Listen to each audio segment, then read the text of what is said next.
दिनचर्या उपदेश में परमाराध्य सद्गुरु महाराज अपने प्रवचन में कहते हैं कि असली काम ज्ञान करना ही है। वेदांत केसरी स्वामी विवेकानंद जी महाराज कहते हैं कि ध्यान अत्यंत दुष्ट मनुष्य को देवता बना देता है। इसीलिए ध्यान की बड़ी आवश्यकता है। जब हम ध्यान करेंगे और सत्संग करेंगे तब हम जो है पूरा मनुष्य बन पाएंगे। इसीलिए गुरु महाराज पदावली में लिखते हैं कि सत्संग नीत और ध्यान में रहिए करत संलग्न हो, वे विचार चोरी नशा हिंसा करना चाहिए। नित्य नियमित रूप से सत्संग और ध्यान करेंगे, साथ ही ये विचार चोरी नशा हिंसा मजबूती से त्याग करेंगे, तब हम विचारवान मनुष्य बनेंगे। महाराज कहते हैं कि वे विचारी का परमार्थ खड़ा हो जाता है। किसी की भी वस्तु बिना पूछे यदि लेते हैं तो चोरी का लक्षण। संत शिशुश्वर जी महाराज सदानंद बाबू इंजीनियर साहब के यहाँ सत्संग कार्यक्रम चल रहा था। बाबा को एक चिट्ठी लिखानी, तो हमको बोले कि कॉपी में से पढ़ना लाओ और तुमको लिखाएंगे, हम लिखते हैं। सदानंद बाबू का भी लड़का था गिरधर गोपाल, तो उनका कॉपी लाए और उसमें से हम पढ़ना निकाल लें। बाबा बोले कि किसकी कॉपी? हम बोले गिरधर गोपाल। तो उनको पूछा आपकी कॉपी में से पढ़ना है? हम बोले नहीं। बाबा कहते हैं कि भगवान बुद्ध ने कहा किसी की भी वस्तु यदि बिना पूछे आप लेते हैं तो चोरी का लक्षण। लोग करते क्या है, यदि बिना पूछे ले भी लीजिए तो फिर आपको पहुंचाएंगे नहीं, कट के लेता। तो विचार चोरी नशा। परमाराध्य सत्संग योग में लिखते हैं तीसरी बात में कि नशा का सेवन करने से मस्तिष्क का संतुलन बिगड़ जाता है। नशेबाज लोग अक्सर पागल की तरह करता। भगवान बुद्ध कहते हैं कि हे मनुष्यों, सिंह के सामने जाने से तुम भयभीत न होना, यह पराक्रम की परीक्षा है।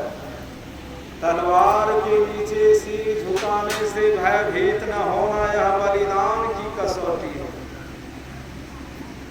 ऊंचे पर्वत पर से कूदने में भयभीत न होना, यह तप की साधना है। समुद्र में कूदने से भयभीत न होना, यह जल साधना। प्रज्वलित अग्नि में कूदने से भयभीत न होना, यह अग्नि परीक्षा है। लेकिन शराब से सावधान रहना, यह पाप और अनाचार की जननी है। जितने भी पापाचार, अनाचार, दुराचार, व्यभिचार, बलात्कार, भ्रष्टाचार का जन्म होता है, उसकी जननी है शराब, उसकी माता है शराब। लेकिन दुर्भाग्य है बंधुओं, आज इस बिहार राज्य में गांव-गांव में, टोले-टोले में पहले तो पुरुष शराब बनाता था, लेकिन अब माताएं बहनें शराब बनाती है और बेचती है। ये बहुत बड़ा दुर्भाग्य है। गुरु महाराज पदावली में लिखते हैं कि दारू गांजा भांग अफीमा ताड़ी चंडू मदक कोकीना सहित तम्बाकू नशा है जितने, तजन योग तजी डालो कितने। मांस मछड़िया भोजन त्यागो, शत्रुन खान पान में पागो। खान पान को पृथक संभालो, तब दस मारो। और संत कबीर साहब कहते हैं कि भांग तम्बाकू छूतरा अफीम और शराब,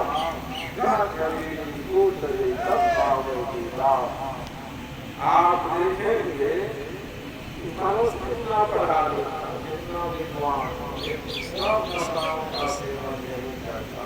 पशु को देखें कभी तारी दारू गांजा भांग खरीदते पीते, पशु के नाद में यदि आप गोबर घोल के छींटा मार दीजिए तो नहीं खाएगा, मार जाएगा, खाएगा नहीं। मनुष्य पासी को रास्ते में घेर लेगा, बर्तन है तो ऐसे गोबर बना लेगा, कहता खाती दे। उस लवली में जो है चिड़िया सबका लेट्रिन बहुत मरा हुआ है, एकदम खींचते जा रहा है। सोचिए, इसीलिए पशु मनुष्य में देखिए आप कितना अंतर है। मनुष्य को इन सब चीजों का सेवन करना ही नहीं चाहिए। महाराज कहते हैं व्यभिचार, चोरी, नशा, हिंसा, अनिवार्य हिंसा तो करना ही पड़ता है जीवन जीने के लिए। जैसे हम लोग फल खाते हैं, अन्न खाते हैं, दूध दही खाते हैं, इसमें भी कीटाणु होता है, लेकिन वो पोषक कीटाणु। झूठ, तो महाराज कहते हैं कि झूठ सब पापों का सरदार, झूठ सब पापों का झोड़ा है।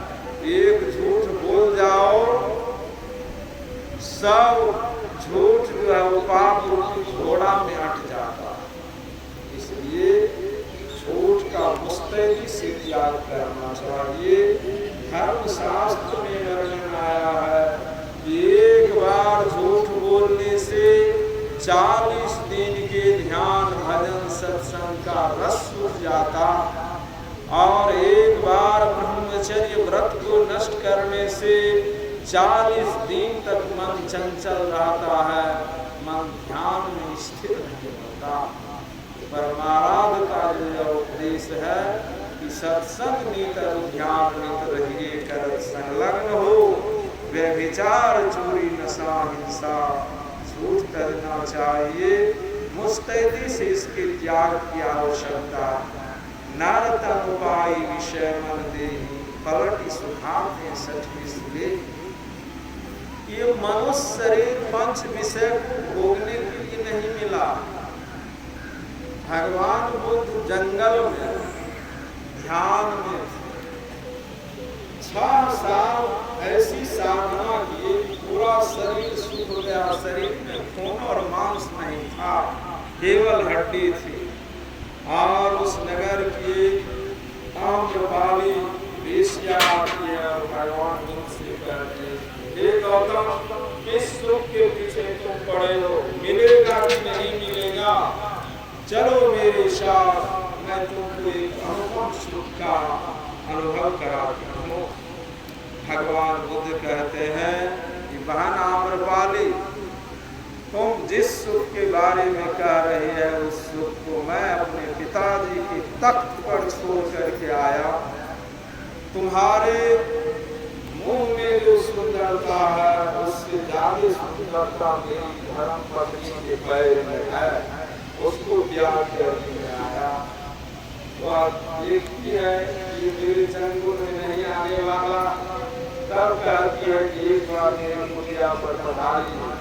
भगवान बुद्ध उसे एक पका हुआ आम देते हैं और कहते हैं कि बहन इसे सहेज करके संभाल करके रखना, 1 साल बूढ़ा होने पर मैं तुम्हारी कुटिया पर पधारूं। 1 साल जब बूढ़ा हुआ तब तक इधर भगवान बुद्ध को संबोधि की प्राप्ति हो चुकी थी। भगवान बुद्ध उस आम्रपाली वेश्या की कुटी पर पधारते और जैसे भगवान बुद्ध जाते हैं वो नया चादर बिछाकर भगवान बुद्ध को बैठा दी। देखिए संत कितने कृपालु हैं। कोई घृणा नहीं, पधारते हैं और भगवान बुद्ध कहते हैं कि बहन मैंने तुमको आम दिया, वो आम लाओ। आम जो लाने गई तो कोठी के धौलखा पर पच गल गया था, दुर्गंध करता था बहुत।